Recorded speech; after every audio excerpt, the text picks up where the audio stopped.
For nearly 3 months, he stared at the mail-order bride advertisement like it might turn on him if he let his guard down. Nights on the ranch were the worst. Once the sun dropped behind the hills, the quiet settled in heavy and mean.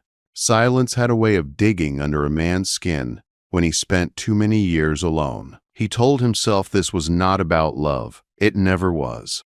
Love was for fools and younger men. This was about practicality. A house needed a woman's touch. A man needed company. That was the story he sold himself, night after night, until it sounded true enough to act on.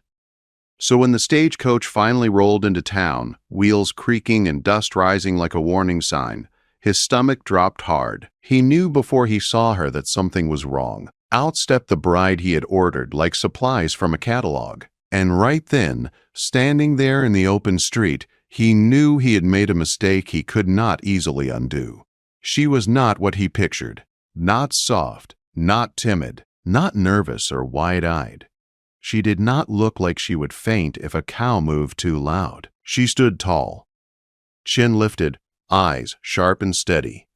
Her dress was plain and worn from travel, but she wore it with quiet strength. She looked around the town, at the rancher, at the whole situation, like she was already deciding if any of it was worth her time. "That's her," he muttered, pulling his hat low even though everyone nearby heard him. Small towns heard everything. She spotted him right away, walked straight over and held out her hand. "You the one who sent for me?" she asked. Her voice was calm. No fear in it at all. That alone rattled him. Women out here usually kept their eyes down and their voices soft. This one looked at him like she would not shrink for anyone.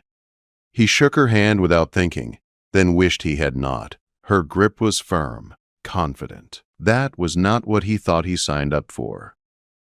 The ride back to the ranch passed in thick silence. He stared ahead, jaw tight, already thinking of ways to fix this mess.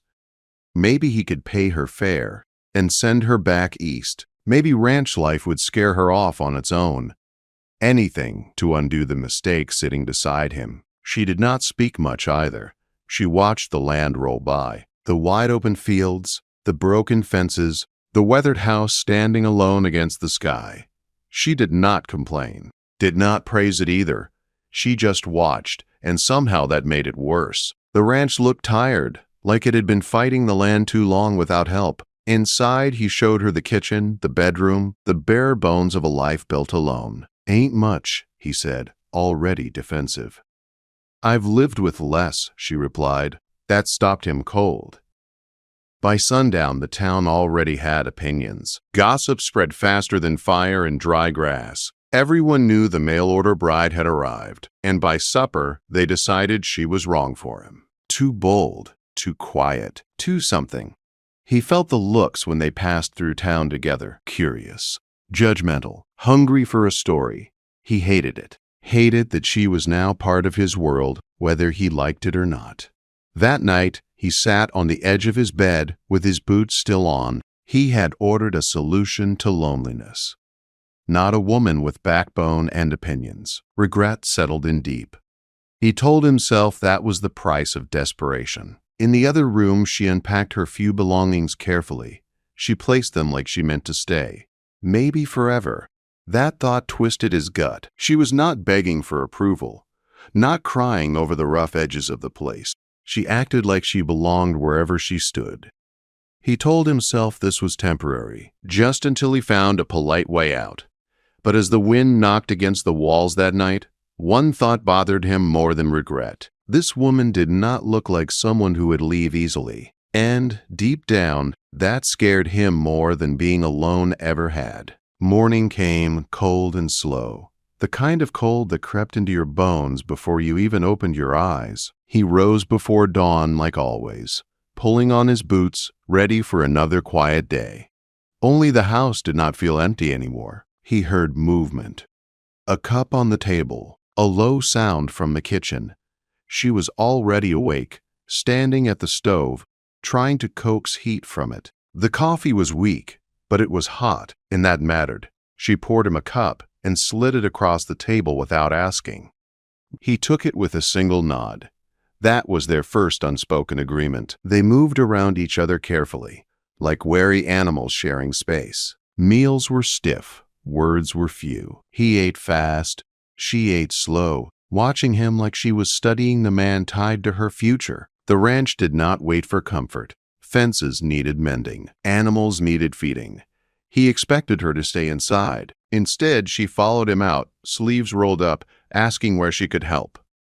"You don't got to do all that," he said. "I didn't come all this way to sit pretty," she answered. She worked harder than he expected. Her hands blistered, dirt stained her skin. She did not complain once. When she stumbled, she stood back up. He pretended not to watch, but his assumption started to crack. Night stayed cold. Conversation stayed thin. He slept light, aware there was someone else under his roof. She lay awake too, wondering if she had made the biggest gamble of her life. Loneliness hung between them, sharp and heavy. Sometimes it slipped, just a little. A shared laugh when a mule kicked over a bucket, a quiet moment watching the sun sink low. Those moments scared him. Hope felt dangerous. Town made it worse. Folks stared, whispered. He kept his jaw tight. She held her head high. She heard every word. She just refused to let it cut her. 3 days before the storm hit, the sky started acting wrong. Sunshine vanished behind thick clouds. Animals grew restless. The wind cut colder than it should have. He had seen bad weather before, but this felt personal. She felt it too. The air felt heavy, like the world was holding its breath. By the second night, snow started falling soft and sneaky.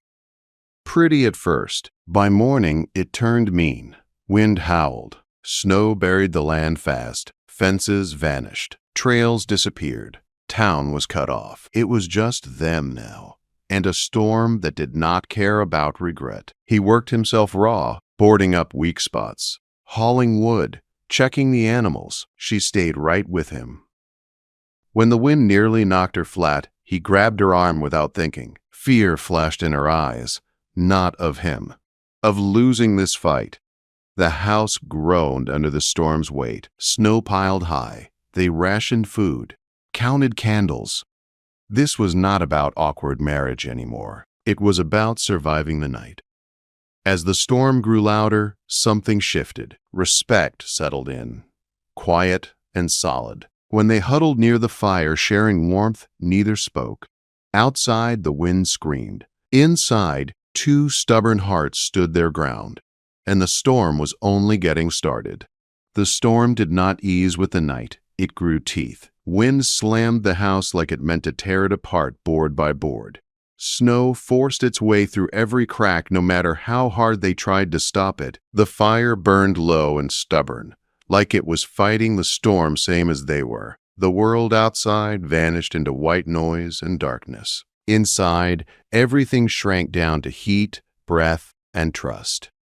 They took turns feeding the fire, took turns checking the walls. Neither complained. Fear had a way of cutting nonsense clean out of a person.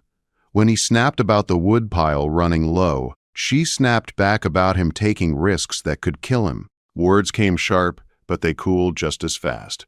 There was no room for pride now, only survival. In the middle of the night, a sound split the air, a crash from the barn. He grabbed his coat without thinking. She caught his arm. "Don't go out there alone," she said. Her voice shook, just a little.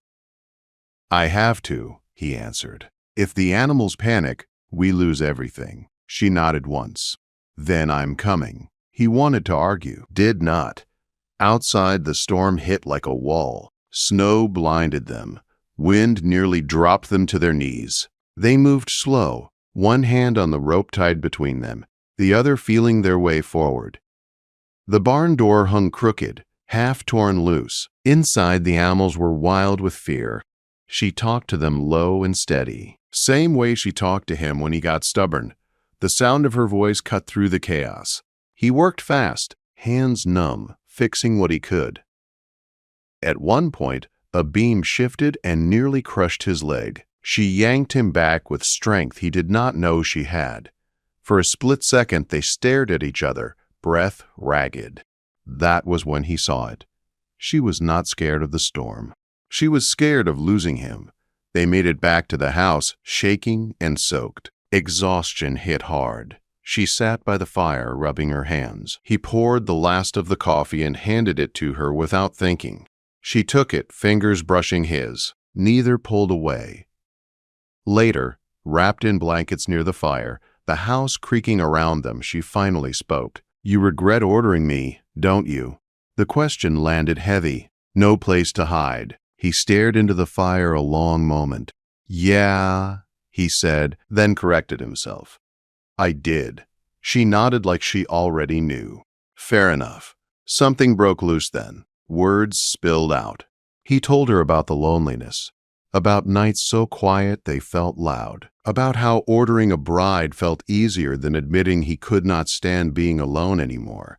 He admitted he expected someone quiet, easy, someone who would fit into the empty spaces of his life without changing it. She let out a short laugh. Not cruel, honest. "My turn," she said. She told him about the life she left back east, about scraping by, about work that paid little and took more than it gave, about men who promised safety and delivered control. Answering the ad had not been romance. It had been survival. "Guess we both lied to ourselves," he said. "Difference is," she replied, "I'm still standing." For the first time, he smiled. Not much, but real. The storm raged on, but inside, something settled. Respect. Raw and unpolished. He was not looking at a mistake anymore. He was looking at a woman who had fought her way here, same as he had fought to stay alive on this land. "I thought about sending you away," he admitted. She met his eyes without flinching. "I figured, but I won't stay where I'm not wanted." "That's fair," he said. "All I'm asking for is a chance to get this right." They did not touch, did not rush anything. When her hand brushed his by accident, warmth spread instead of sparks. It felt earned. When exhaustion finally pulled them under, there was no wall between them, just quiet understanding. The fire burned low. Regret loosened its grip. The storm limped off slow. Wind eased. Snow stopped falling. Morning light revealed a ranch beaten nearly flat. Fences buried. The barn roof half gone. Drift swallowed the land. She stepped outside wrapped in his coat. He did not ask for it back. "Looks like we got work," she said. They worked shoulder to shoulder all day, digging, repairing, moving like a team. He stopped barking orders. She stopped asking permission. Trust settled in solid and real. By afternoon, riders from town pushed through. With them came looks and whispers. One man laughed. "Storm almost chased your bride off, huh?" Something snapped inside him. "She stayed," he said. "Worked harder than most men I know." Silence followed. That night, after town talk followed them home, she packed her things. "I can leave," she said. "I won't be the reason you become a joke." He stepped in front of the door. "This ain't about them. It's about us. I choose you." Not out of loneliness. Out of respect. She nodded once. Deal struck. The storm had broken fences and roofs. It had also broken the old rules he lived by, and neither of them would ever be the same. Spring did not arrive with noise or celebration. It came slow and careful, like it was testing whether it was welcome. Snow melted into thick mud. Mud turned into thin green shoots. The land breathed again. The ranch looked rough, scarred by winter, but it stood, same as them. Mornings changed. Coffee tasted better. Silence no longer felt sharp. It felt shared. They worked side by side without thinking about it. Movements easy, words simple. Where marriage once felt like a trap to him, it now felt like having someone watch your back when the world turned mean. He noticed small things. The way she hummed while cooking, the way she spoke to the horses like they understood every word. Sometimes he caught himself watching her and did not look away fast enough. She noticed, raised an eyebrow, said nothing, like she knew exactly what she had done to him. They still argued. Real love was not clean or quiet. It was grit and give. But their fights ended different now. No threats.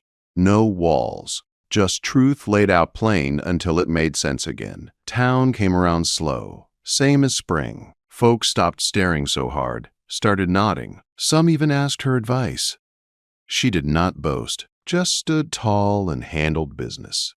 He watched her earn respect the hard way, and it filled his chest with something warm and proud. One evening, as the sun dipped low and painted the sky gold and red, he said it out loud. "That ad I sent in, best mistake I ever made." She laughed. Soft and real, funny. I was thinking the same. They talked about the future then. Not big dreams, solid ones. Better fences. A bigger garden. Maybe children someday, if the world allowed it. This was not about escaping loneliness anymore. It was about building something that could last. He understood regret differently now. It was not a punishment. It was a teacher. Love did not arrive neat and easy. Sometimes it tracked mud through your house and demanded you grow. The 1885 storm turned into legend in town. Folks told it like a ghost story. How it buried the valley. How men nearly froze. How the ranch barely survived. But for him, it marked a line. Before and after. One quiet night, stars thick overhead, he pulled her close on the porch, arm around her shoulders like it always belonged there. No fear, no doubt, just peace. He did not regret ordering a bride anymore. He regretted ever thinking love was something you could control. The storm that nearly broke him gave him the life he never knew he needed.